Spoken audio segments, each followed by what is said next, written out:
नमस्कार दोस्तों, स्वागत है आपका A to Z स्टोरीज अद्भुत ऑफिशियल पर। साधु संत फकीर गुरु रहबरों की सदा ही जय जयकार। जब आमेर नरेश के पुत्र तारा सिंह का शीश धड़ से अलग किया गया तो गुरु गोरखनाथ जी ने उसे संजीवनी विद्या से दोबारा से जीवित किया और उसके बाद महाराजा उमरपाल सिंह जी ने गोगावीर जी महाराज के ब्याह की तैयारी बड़ी धूमधाम के संग करी। नरसिंह पांडे से पुरोहित जी का काम लिया।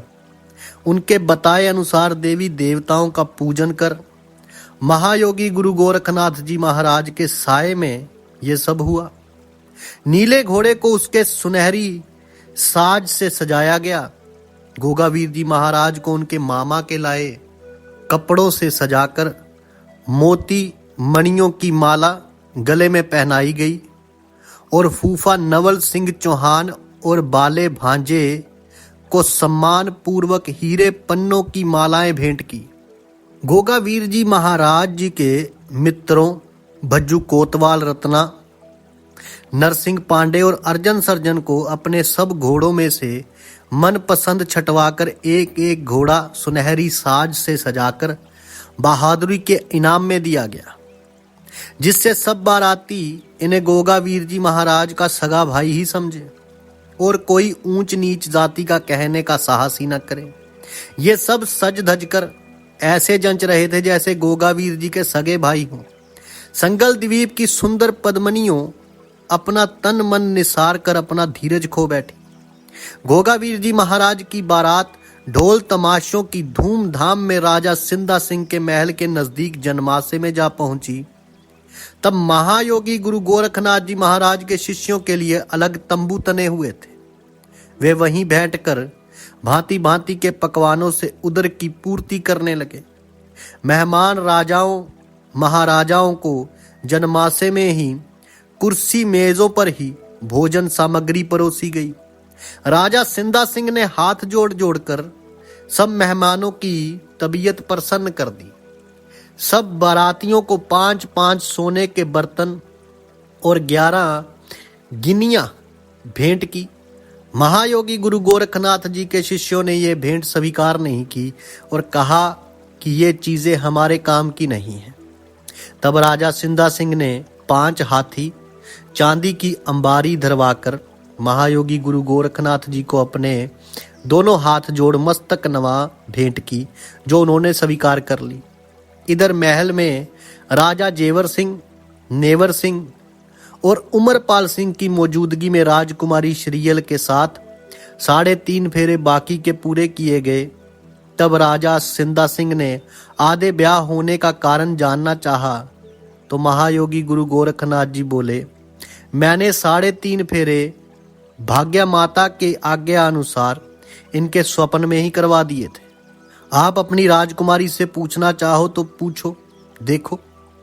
राजा सिंधा सिंह बोले, गुरुदेव जो भी आप करते हैं हम लोगों के भले के लिए ही करते हैं, फिर राजकुमारी से क्या पूछना।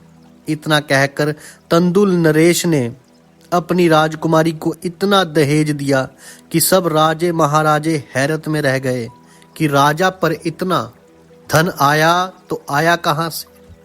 बंधुओं अपनी प्यारी बेटी श्रीयल को विदा करते समय अपने नैनों से नीर बहाकर और उसे गले में चिपटाकर रानी सिरोंजा ने उपदेश दिया, मेरी लाडो बेटी, ससुराल पहुंचने पर अपने सास ससुर, जेठ जेठानी, ननद की प्रेम पूर्वक तन मन धन से सेवा करना। किसी से भी स्वप्न में भी कड़वा बोलने का विचार न करना। सेवा से ही कीर्ति का मेवा जग में प्राप्त होता है। इसी सेवा व्रत में नारी जाति का सम्मान सब जग होता है। स्त्री दूधों से नहाकर पूतों की जन्मदात्री बनती है। अपनी माता की उपदेश भरी बातें सुनकर नगरी के छूटने के दुख से दुखी हो नैनों से नीर बहा बाजे गाजे के साथ सबसे विदा हुई। तब राजा जेवर सिंह ने सुनहरी मोहरों की मुट्ठी भर भर कर दिल खोल कर खूब बिखेर की। इसी तरह धूम धड़ाके से गाजे बाजे के साथ दहेज की गाड़ियों के संग कुछ ही पलों में समुद्र तट पर आ पहुंचे। तब अमृत तुल्य हवा खाकर सबके चित्त बहाल हुए। बारात का सामान पहले से 2 गुना हो गया था, जिसके लिए महायोगी गुरु गोरखनाथ जी ने पहले जैसी योजना बनाकर 2 बार में समुद्र पार करवाया। गोगावीर जी महाराज ने अपने स्वप्न को पूरा हो जाते देख रानी श्रीयल को डोली से उतारकर नीले घोड़े पर अपनी पीठ के पीछे बिठा लिया। रानी श्रीयल ने नीले घोड़े की उजढ़ता के कारण भयभीत हो गोगावीर जी की कोली कसकर भर ली। मौका देख महायोगी गुरु गोरखनाथ जी को अपना मस्तक नवा गोगावीर जी ने घोड़े को इशारा किया, जिसे समझ वे आसमान में ऊंचा उड़ कबूतर की सी कला खाने लगा। कभी नीचे उड़ता, कभी ऊपर उड़कर आसमान में पहुंच जाता, कभी आड़ा उड़ता, कभी तिरछा होकर उड़ने लगता। जब जब वे आड़ा तिरछा होकर उड़ता, तब तब रानी श्रीयल गोगावीर जी महाराज की कसकर कोली भर मुस्कुराती। उसी समय घोड़े ने अपनी गति और तेज कर दी। तब गोगावीर जी महाराज ने अपना मुख घुमाकर पूछा, रानी कैसा आनंद आ रहा है? तब वे शर्माकर मधुर मुस्कान बिखेरती, जिससे उसके दांत अनार के दानों की मात कर रहे थे। 16 श्रृंगार किया हुआ गुलाबी मुखड़ा चंद्रमा से भी अधिक चमचमा रहा था। नैन हिरनी के नैनों को भी लज्जा रहे थे। गोगावीर जी का मुख अब आगे की बजाय पीछे अपनी दुल्हन को देख देख कर अपने नैन तृप्त करता रहा। उन्हें पता भी नहीं चला समुद्र तट और बारात कितने पीछे रह गए। घोड़े ने अपनी रफ्तार मंदी की और बाज के समान महल के फाटक पर जा पहुंचा। तब गोगावीर जी महाराज का स्वप्न टूटा।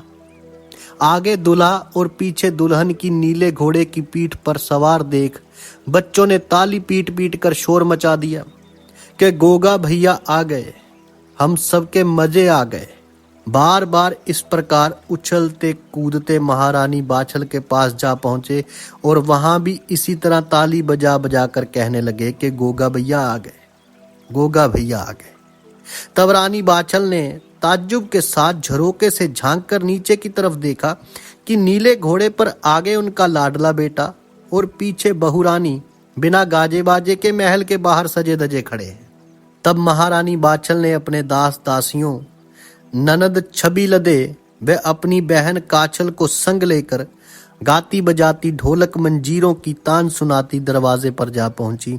अपने बहू बेटे की आरती उतार मंगल गान गाकर महायोगी गुरु गोरखनाथ जी को याद कर अपनी बहू को घोड़े की पीठ से उतारा।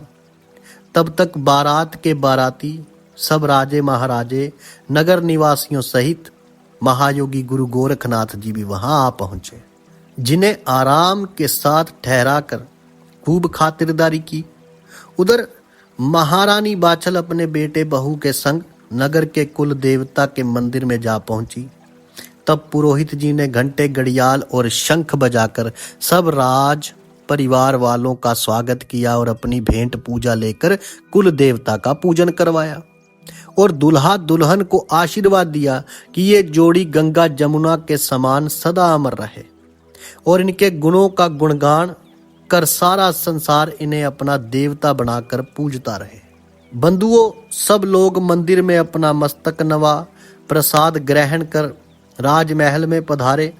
उधर सब राजे महाराजे कुटुंब परिवार के भाई बंधु और इष्ट मित्रों ने अपनी अपनी हैसियत अनुसार उपहार देकर खुशी खुशी अपने घरों को रवाना हो गए।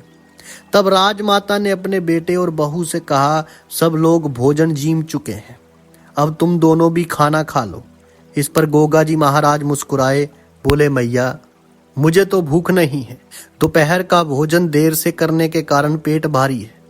आप अपनी लाडली बहू को भोजन जिमाओ। उचित तो ये रहेगा कि खाना आप हमारे कक्ष में ही भिजवा दें, थोड़ा थोड़ा हम दोनों मिल बांट कर खा लेंगे। इतना सुनते ही रानी बाछल को अपनी शादी की बात याद आ गई कि इसी प्रकार हम लोगों ने भी भोजन एक साथ कक्ष में ही जीमा था।